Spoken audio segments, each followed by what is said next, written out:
Hello everyone, आइए आज का लेक्चर स्टार्ट करते हैं। आज हम संगीत रत्नाकर के बारे में पढ़ेंगे। संगीत रत्नाकर एक ग्रंथ है जो कि आपका मोस्ट इम्पोर्टेंट टॉपिक है। 12th क्लास के एग्ज़ाम में काफ़ी क्वेश्चन इससे रिलेटेड पूछे जाते हैं और काफ़ी क्वेश्चन एक नंबर में भी पूछ लिए जाते हैं। तो इस टॉपिक को हम डीपली पढ़ेंगे थोड़ा सा और इसको बहुत अच्छे से समझना है। टॉपिक काफ़ी लेंथी है। संगीत रत्नाकर आपका एक संगीत का ग्रंथ है। आपके सिलेबस में 2 ग्रंथ है, संगीत रत्नाकर और संगीत परिजात।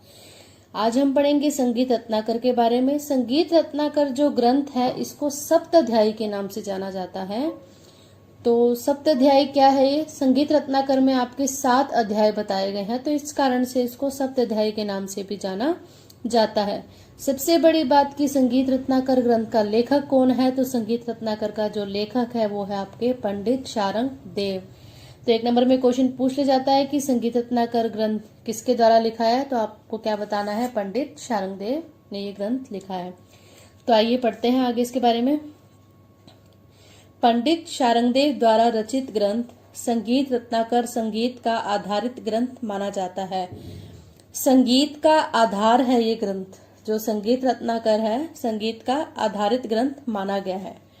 पंडित शारंग देव जी के जो पिताजी हैं श्री सोडल, इनके पिता का जो नाम है क्या है? श्री सोडल। ये जो श्री सोडल जी हैं ये विद्वान और बुद्धिमान ब्राह्मण थे।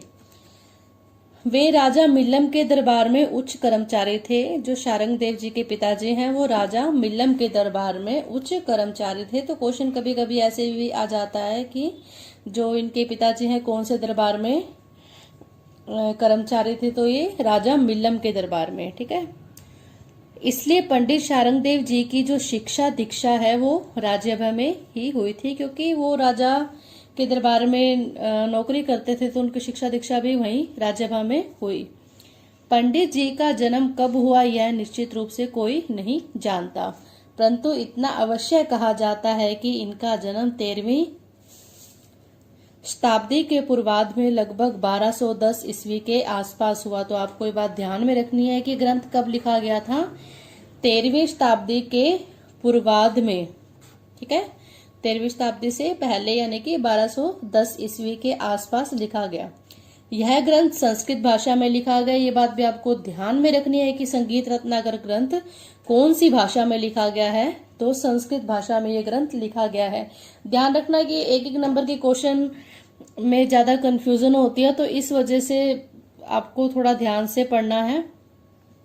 शारंग देव जी के पूर्वज जो थे वो कश्मीरी थे, जो बाद में देवगिरी में आकर बस गए।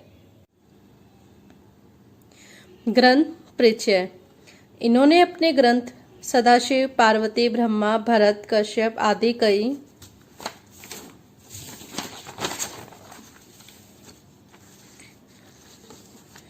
ग्रंथकारों का उल्लेख किया है और कहीं उनके ग्रंथों के उल्लेख को भी संगीत रत्नाकर में उत्कृत किया है। सबसे पहले मैं आपको एक बात बता दूं कि जितने भी आपने ये नाम पढ़े हैं, पार्वती, ब्रह्मा, भरत, कश्यप, सदाशिव, ये भगवान के नाम नहीं है। ये पढ़ने से भगवान के नाम लग रहे हैं, तो ये ग्रंथकारों के नाम हैं। इन ग्रंथकारों का जो उल्लेख है वो किसमें किया गया है? संगीत रत्नाकर में किया गया है। ये आपके ग्रंथकार हैं और इनका उल्लेख संगीत रत्नाकर में किया गया है। और दूसरी बात यह है कि जो उद्धकृत का मतलब है किसी भी मतलब पाठ का एक छोटा सा अंश ले लेना, हिस्सा ले लेना। जैसे कि जो ग्रंथकार थे आपके भरत, कश्यप, सदाशिव, जो इन्होंने ग्रंथ लिखे थे तो उसका कुछ हिस्सा इन्होंने अपने ग्रंथ संगीत रत्नाकर में लिखा। मतलब अगर सदाशिव, कश्यप इन्होंने कोई जो ग्रंथ लिखे थे उनके थोड़े थोड़े पार्ट को इन्होंने अपने संगीत रत्नाकर में भी लिखा है। संगीत लक्षण। पंडित शारंग देव जी गीत, वाद्य और नृत्य के सम्मिलित, इसका मतलब होता है कि सम्मिलित मिला जुला करके, कैसे गायन, वादन और नृत्य इन तीनों को मिला करके इन्होंने क्या माना है? संगीत माना है इन्होंने। ये गीत वाद्य नृत्य में से गीत को प्रधान मानते हैं। इन्होंने गीत को यानी गायन को प्रधान माना है। ये संगीत के दो भेद मानते हैं। इन्होंने कौन कौन से दो भेद माने? मार्गी संगीत और देशी संगीत। मार्गी संगीत वो होता है जिसका प्रयोग स्वयं ब्रह्मा आदि करते थे। जिनका प्रयोग ब्रह्मा जी के द्वारा किया जाता था उन्हें मार्गी संगीत के नाम से जाना जाता है। और देशी संगीत क्या होता है? ये संगीत विभिन्न देशों की जन रुचियों पर आधारित होता है। जन रुचियों मतलब लोगों की रुचि के अनुसार। आगे है, संगीत रत्नाकर को सप्ताध्याय के नाम से भी जाना जाता है। आपको स्टार्टिंग में ही बात बता दी थी कि संगीत रत्नाकर को 7 अध्याय, संगीत रत्नाकर में 7 अध्याय है आपके, इसलिए इसको सप्ताध्याय के नाम से भी जाना जाता है। ये 7 अध्यायों के नाम मैं आपको आगे बता रही हूँ। आपको सिर्फ अध्यायों के नाम याद करने हैं और जरूर याद करने हैं, क्योंकि 1 नंबर में क्वेश्चन पूछ लिया जाता है कि संगीत रत्नाकर में जो 7 अध्याय हैं उनके नाम लिखो। तो आपको मैं बता देती हूँ कि स्वर अध्याय में क्या बताया गया है। स्वर अध्याय में स्वरों के बारे में बताया गया है। तो जो संगीत रत्नाकर में स्वरों की संख्या माने गई वो 19 है, 7 शुद्ध और 12 विकृत। आपको सिर्फ नाम याद करने हैं या आपको थोड़ा बहुत पता होना चाहिए कि इन अध्यायों में वर्णन किस चीज का किया गया है। सेकंड है हमारा राग विवेकाध्याय। राग विवेकाध्याय में ग्राम राग, राग, भाषा, उपभाषा मतलब रागों का जो वर्गीकरण था, हमने राग वर्गीकरण चैप्टर भी पढ़ा था और उसके अंदर संगीत रत्नाकर में जो मतलब 10 विधि राग वर्गीकरण किया गया था। तो ये राग विवेका अध्याय में यही आपका वर्गीकरण किया गया है। ग्राम राग, राग, उपराग, भाषा, विभाषा, अंतर्भाषा, भाषांग, रागांग, क्रियांग, उपांग आदि 264 रागों का वर्गीकरण इसमें किया गया है। आगे है प्रकीर्ण अध्याय। प्रकीर्ण अध्याय में गायक के गुण दोष बताए गए हैं, गमक, नाद आदि, और गमक के 15 प्रकार माने गए। क्वेश्चन पहले भी एग्जाम में आ चुका है कि जो संगीत रत्नाकर में शारंग देव ने गमक के कितने प्रकार माने हैं। तो गमक के 15 प्रकार शारंग देव जी ने माने हैं। अलग अलग विद्वानों ने जो गमक के प्रकार हैं अलग अलग माने हैं। तो थोड़ा सा यहाँ पे बात ध्यान रखना कि संगीत रत्नाकर में गमक के 15 प्रकार माने गए हैं। गमक होता क्या है? स्वरों में जब गंभीरता पूर्वक कंपन होता है तो उसे हम गमक कहते हैं। प्रबंध अध्याय। प्रबंध के इन्होंने 3 प्रकार माने, सूट प्रबंध, आलिक्रम और विप्रकीर्ण। ताल अध्याय में इन्होंने 120, ये आपको 120 है, 120 मार्गी ताल और 5 देशी ताल। ताल के 10 वर्ण के प्रकार या ताल के 10 वर्ण माने। इन्होंने बात भी मोस्ट इंपोर्टेंट है कि इन्होंने ताल के कितने वर्ण माने हैं? 10। वाद्य अध्याय में वाद्य के बारे में बताया गया, वाद्य के प्रकार, उनकी बनावट, गुण दोष, तानपुरे वाद्य का वर्णन, ये सब इसमें किया गया है। नृत्य अध्याय, नर्तनाध्याय मतलब नृत्य के बारे में बात की है इसमें। नृत्य, वाद्य, नृत्य, नाट्य, मुद्राओं, शरीर के अंगों पर अभिनय, ये सब इस अध्याय में बताया गया है। तो आपके कुल 7 अध्याय हैं। 7 अध्याय के आपको सिर्फ नाम याद करने हैं, इनका आगे डिटेल में याद करने की जरूरत नहीं है, सिर्फ आपको पता होना चाहिए।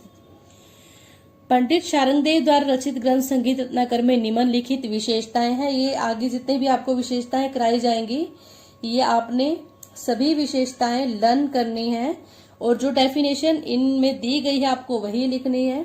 ठीक है।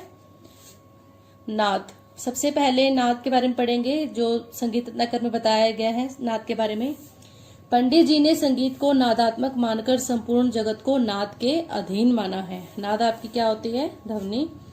नाद से हमारी श्रुति बनी है और श्रुति से हमारे क्या बने हैं? स्वर। इस क्रम को ध्यान रखना है कि नाद से श्रुति और श्रुति से स्वर बनते हैं। इन्होंने नाद के 2 भेद माने हैं, आहत नाद और अनाहत नाद। आहत नाद आपको पता ही है, जब आघात से, जो नाद आघात से उत्पन्न हो से आहत नाद, और अनाहत जो बिना आघात के उत्पन्न हो। श्रुतियां, पंडित जी ने जो श्रुतियों की संख्या 22 मानी है, सभी विद्वानों ने श्रुतियों की संख्या 22 ही मानी है।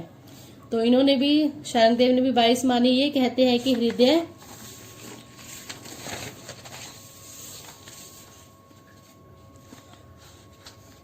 हृदय स्थान में 22 नाड़ियां हैं और उन्हीं से वायु के आघात से 22 श्रुतियां एक के बाद उत्पन्न होती हैं। आगे है स्वर। स्वर की परिभाषा में पंडित जी लिखते हैं कि श्रुति के बाद उत्पन्न होने वाला रंजक नाद क्या कहलाता है? स्वर कहलाता है। श्रुति के बाद उत्पन्न होने वाला नाद क्या होगा? स्वर होगा। इनके ग्रंथ में 22 श्रुतियों पर 7 शुद्ध और 12 विकृत स्वर, कुल मिलाकर के 19 स्वरों का विवरण मिलता है। तो ये बात भी क्वेश्चन में पूछी जाती है कि कितने स्वरों का वर्णन किया गया है संगीत रत्नाकर में। तो कुल 19 स्वर हैं, 7 शुद्ध और 12 विकृत। नॉर्मली हमें यही पता है कि 12 कुल स्वर होते हैं, 7 शुद्ध और 5 विकृत, लेकिन जो इस ग्रंथ में माने गए हैं वो 7 शुद्ध और 12 विकृत हैं, कुल मिलाकर के 19 हैं। श्रुति जातियां, ये भी मोस्ट इंपोर्टेंट पॉइंट है। पंडित जी के ग्रंथ में श्रुतियों की 5 जातियों का वर्णन किया गया है। ये जातियां हैं दीप्ता, आयता, करुणा, मृदु, मध्या। ये भी 1 नंबर में क्वेश्चन आ चुका है पहले। दीप्ता, आयता, करुणा, मृदु, मध्या, ये नाम आपको लर्न करने हैं। 5 जातियां हैं और दीप्ता, आयता, करुणा, मृदु, मध्या। वादी, संवादी, अनुवादी और विवादी। जिस स्वर का राग में बहुत अधिक प्रयोग हो वह वादी स्वर होता है। जिस स्वर का राग में सबसे ज्यादा प्रयोग किया जाएगा वो आपका वादी। और जिन 2 आधार श्रुतियों में बीच 8 या 12 श्रुतियों का जब अंतर होता है तो आपका संवादी स्वर होता है। जिस स्वर का मतलब वादी से कम प्रयोग हो या फिर 8 से 12 श्रुतियों का अंतर हो। तो क्वेश्चन कभी कभी ये भी पूछ लिया जाता है कि संवादी स्वर में कितनी श्रुतियों का अंतर होना चाहिए वादी से लेकर के संवादी के बीच। तो 8 से 12 श्रुतियों का अंतर होता है। विपरीत वाद रखने वाला स्वर विवादी है। विपरीत वाद कैसे? जो स्वर राग में नहीं लग रहा उसके बाद भी उसका प्रयोग किया जाना तो एक वादी है ये। तो इस कारण से विवादी स्वर, वर्जित होने के बाद भी जिस स्वर का प्रयोग किया जाए वो आपका विवादी होता है। जो दूसरे स्वरों का अनुकरण करे वह अनुवादी स्वर। मतलब जो वादी का प्रयोग वादी संवादी के बाद जो आपके स्वर बच जाते हैं राग में वो आपके अनुवादी स्वर होते हैं। ये है हमारा ग्राम है। संगीत रत्नाकर में लिखा गया है मूर्छना का जो आश्रय स्वर समूह होता है वो आपका ग्राम कहलाता है। इन्होंने जो डेफिनेशन दी है ग्राम की आपको यही ही लिखनी है। जो डेफिनेशंस इस ग्रंथ में बताई गई हैं आपको वैसे ही लिखनी है। ऐसा नहीं है कि आप अपनी मर्जी से कोई आपने पहले वाली डेफिनेशन लर्न कर रखा है तो आप वही लिखोगे। जो ग्रंथ में बताई गई हैं, अगर हम उस ग्रंथ के बारे में लिख रहे हैं तो नेचुरल सी बात है कि हम उस ग्रंथ में जो डेफिनेशन राइटर के द्वारा बताई गई है तो हमें वही डेफिनेशन लिखनी है। ऐसे नहीं है कि अपनी मर्जी से हम कुछ भी लाइन बनाकर लिखते हैं। इसके 3 प्रकार हैं, षडज ग्राम, मध्यम ग्राम और गंधार ग्राम। हमने ग्राम में पढ़ा था कि ग्राम के 3 प्रकार माने गए थे, षडज, मध्यम, गंधार। इन्होंने भी वही ग्राम माने हैं, षडज, मध्यम और गंधार। मूर्छना, 7 स्वरों का क्रम से आरोह करना क्या कहलाता है? मूर्छना। 1 ग्राम की 7 मूर्छनाएं होती हैं। आजकल षडज और मध्यम ग्राम का प्रचलन है, इसलिए 7 + 7 यानी कि षडज और मध्यम ग्राम की कुल 14 मूर्छनाएं हैं। जो गंधार ग्राम था आपका प्राचीन काल में लुप्त हो गया था। इसका वर्णन कुछ मिलता ही नहीं है, तो इसके बारे में कोई चर्चा नहीं मिलेगी आपको आगे। मूर्छनाएं 3 प्रकार की हैं। क्वेश्चन ये आता है कि शारंग देव ने संगीत रत्नाकर में मूर्छनाएं कितने प्रकार की मानी? तो उन्होंने 3 प्रकार की मूर्छनाएं मानी है। ये क्वेश्चन भी पहले पेपर में आ चुका है। शुद्ध काकली संहिता, सांत्रा, अंतर काकली संहिता, ये आपकी 3 मानी है। कुछ राइटर हैं जो कुछ जगह ये भी बताया गया कि मूर्छनाओं के 4 प्रकार माने हैं। तो वो 4 प्रकार कैसे हो गए? एक इन्होंने सह काकली संहिता मूर्छना मानी, यानी कि शुद्ध और अंतर काकली संहिता को मिलाकर के इन्होंने एक मूर्छना जो बनाई वो सह काकली संहिता है। तो आपको नॉर्मली इतना नहीं पूछा जाएगा आप लोगों से, तो आपको ये 3 ही बतानी है, शुद्ध काकली संहिता, सांत्रा, अंतर काकली संहिता। तान, अलंकारों से तान बनती है। जब स्वरों को द्रुत लय में गाते हैं तो तान बनती है। अलंकारों में आपके स्वर होते हैं, जिन स्वरों का प्रयोग राग में किया जा रहा है वही हमारे तानों में प्रयोग होंगे। और जब स्वरों को हम तेज गति में गा दें तो वो आपकी क्या होती है? तान होती है। वर्ण, संगीत रत्नाकर के अनुसार गायन क्रिया को वर्ण कहते हैं। यह आपके 4 प्रकार के होते हैं। वर्ण का हमने टॉपिक किया था, उसमें वर्ण के 4 प्रकार ही बताए गए थे, स्थायी, आरोही, अवरोही, संचारी। इन्होंने भी वही माना है।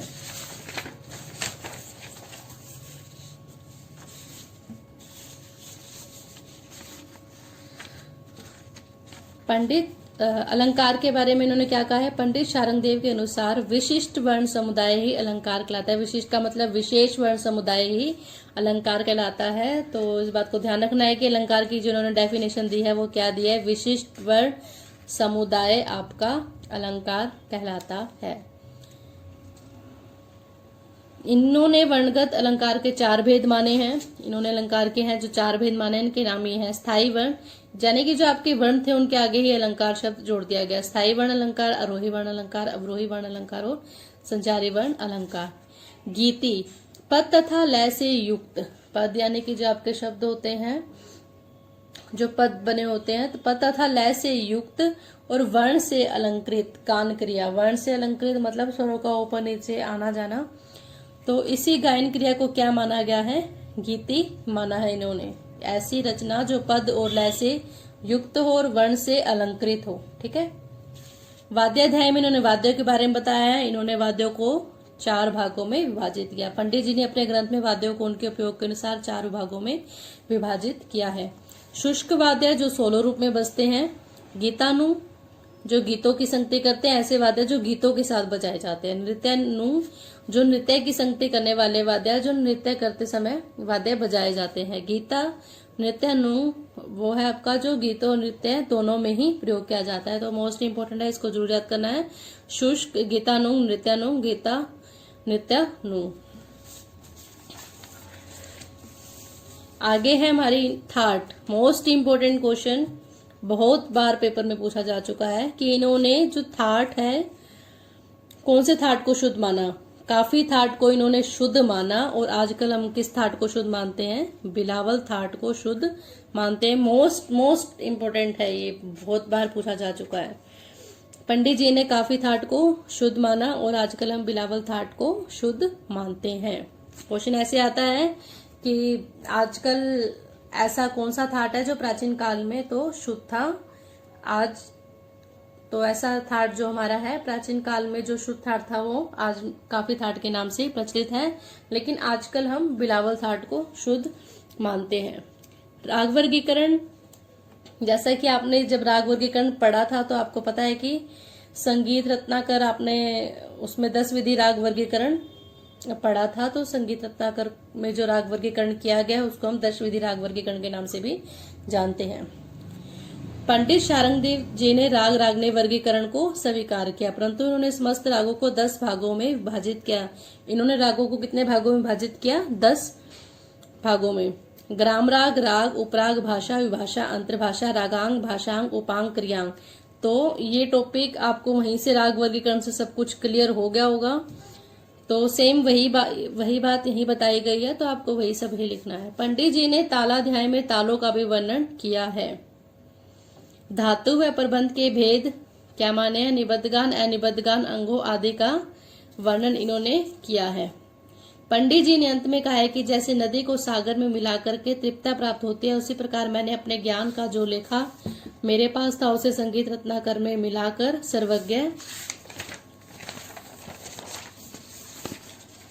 सर्वज्ञ के लिए निवेदित कर दिया। मतलब जो संगीत रत्नाकर में आपको सब उन्होंने जो भी ज्ञान अपनी जिंदगी में प्राप्त किया था, उन्होंने अपने सारे ज्ञान को इकट्ठा करके एक ग्रंथ में निवेदित कर दिया, मतलब लिख दिया, सब कुछ उसी ग्रंथ में बता दिया जो उन्होंने आज संगीत के बारे में पढ़ा था।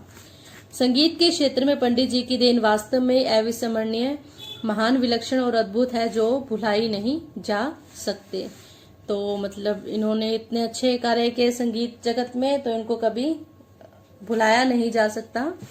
Thank you. लेकिन इस टॉपिक को आपको बहुत अच्छे से करना है, ऐसा नहीं है कि बहुत क्वेश्चन इससे रिलेटेड पूछे जाते हैं और आपको इसको डीपली थोड़ा सा पढ़ना है और लर्न करना है अच्छे से। Thank you.